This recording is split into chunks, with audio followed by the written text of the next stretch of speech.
sacrifice deret jaamu xërëm Iblis am na lim bëggoon da fexe na ba nit ñi fàtte yàlla di jaamu ay statut si la yàlla yónnee messager bu njëkk pour mu woote diine bu bees mooy kan Noé si histoire Noé xool leen nan la ay borom xam-xam ay njiit ay borom alal yi bokkoon ci askanam doon xeexee Noé jiñ ko dof di ko ñaawal si diine bi mu woote lu toll si 950 at si histoire Noé xool leen nan la ko yàlla digalee pour mu tabax nga dem maamu bato si désert bi nga xamante ne amul garab amul ndox si histoire Noé xool leen nan la yàlla raxasee aduna ba mu set wicc si yéeféer yu bon yu fi nekkoon ba pare bàyyi fi lu dul baadoolo yi gëmoon Noé ak mala yi yéegoon ci bato bi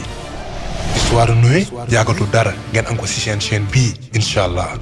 pour nag ñi nga xamante ne dañoo bëgg ñu defal leen ay publicité ci chaîne bi moo xam ci njaay bi ñu nekk liggéey bi ñuy def service bi ñuy joxe wala ci seen entreprise woote leen gaaw ci 77 773 94 83 su ko defee ci ay njëg yu yomb nga am ay clients yu bari kon nag bul tardé wooteel gaaw.